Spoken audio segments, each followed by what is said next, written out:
Hey guys, before I start the video, I just want to say that I really appreciate you watching this video today, and also I would really appreciate if you like and subscribe. I'm also going to be adding links to these phones and also the case that you see on there in the description below.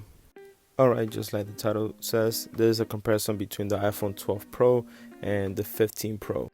The iPhone 12 Pro has an A14 Bionic chip, 6-core CPU, 4-core GPU, and a 16-core neural engine. The iPhone 15 Pro has an 817 Pro chip.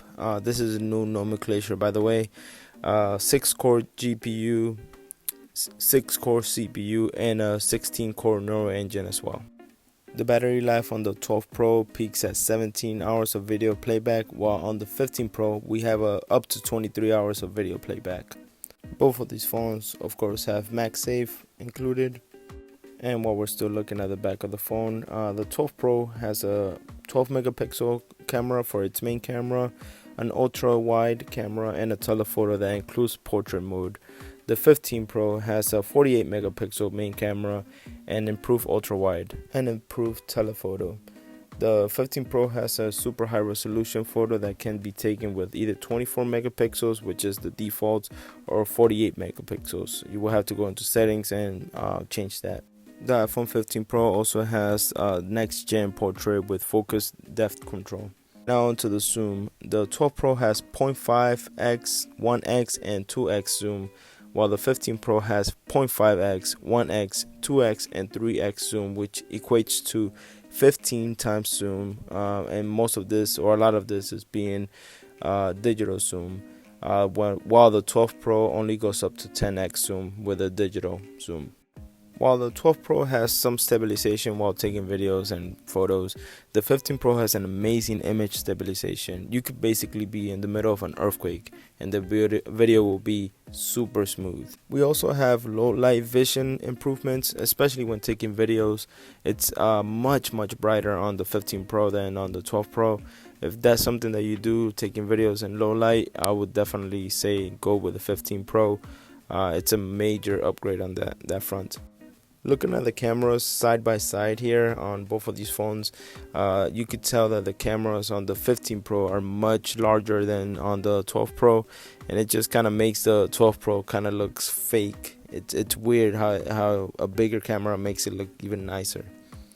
Now looking at these phones side by side on their sides, you could tell that the iPhone 12 Pro is much shinier. That's because it's made out of stainless steel, while the 15 Pro is made out of titanium, and this makes it look like a little like matte color.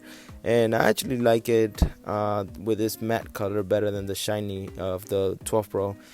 And of course, the biggest change is this rocker from the 12 Pro into this action button in the 15 Pro. With a rocker, you just could change it from mute to not mute. But on this one, with the action button, you actually have an unlimited amount of things that you could do. I know Apple shows, and even on their menu, you can only see about 7 different choices. But one of the choices is shortcuts. And with shortcuts, you're not really limited to anything. You can even control your smart home. You can even open your car doors or your front or whatever from your electric vehicles. You could open your front door in your house. It's just limitless. Apple also did something here on the 15 Pro. They made the edges curved a little bit. I don't know if you can see it on the camera there, but it's a big difference when you're holding the phone in your hands and compared to the iPhone 12 Pro. Over here, the 12 Pro is just too edgy. Like, it's just those edges kind of dig into your hands when you're not using the case.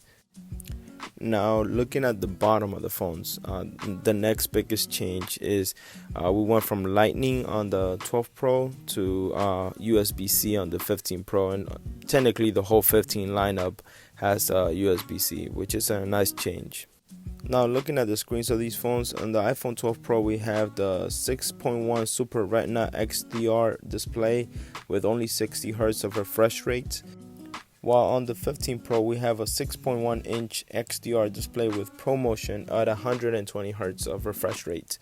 You definitely notice the difference whenever you're using the phone for yourself. You can't really notice it too much whenever you're looking at it in a video. I'm talking from personal experience. You can't really see it on video, or even when you go to the store you can't really experience it. But it took me about a week and a half to get used to it because it just felt unreal. The iPhone 15 Pro also has an always on display that we see here come alive whenever a notification comes on. Now, comparing the front cameras, the 12 Pro has a 12 megapixel with a 2.2 f aperture, while on the 15 Pro we have a 12 megapixel with a 1.9 aperture. You notice a small difference, but it's not that much to be able to upgrade a phone just because of the front facing camera. It's not that big of a deal. We also have Face ID on both of these models, and of course the 15 Pro is slightly upgraded here, and on the 12 Pro we have that notch, but on the 15 Pro we have this dynamic island, which honestly at the beginning I really thought it was just kind of gimmicky, but it actually has a lot of uses to it. It is still gimmicky, but it still has a lot of pretty cool uses that I use every single day. Like over here I could go ahead and play and pause the music right from it, or I could go right into the music from it. I could go also to my timer, but I could also press and hold to be able to stop or pause my timer. I wouldn't say to upgrade from the 12 Pro to the 15 Pro just because of this, but it is something that makes you feel like you did upgrade whenever you do. The 12 Pro has 800 nits of max brightness indoors, while the 15 Pro has 1000 nits of indoor brightness. When you're going outside, the 12 Pro has a 1200 nits of max brightness, while the 15 Pro has 2000 nits of max brightness, which you actually could tell, when you're in direct sunlight, it's nicer to be able to see what you're looking at on your phone. Overall, the 15 Pro is a decent upgrade. It's not something like where you were upgrading from the 12 Pro to the 13 Pro. It was basically the same thing, but you could definitely tell the difference between these two phones. It is a decent upgrade, but I do say that unless your 12 Pro is falling apart or that you're due for an upgrade, I don't think it's worth it. If you don't have the money for it, I don't think it's worth not paying your bills just to go ahead and buy this phone. The reason why I did it was because my service provider was giving me $860 towards the 15 Pro if I turned this 12 Pro in, which I gotta do tomorrow. So just call or go online to your service provider and see if they're offering some money for your phone towards a new phone, and then that could help you. There's also the thing that after certain years the battery starts degrading, your phone might start slowing down as well, and the 12 Pro is already 3 years old, and eventually the software is not going to be updating anymore because the phone is too old.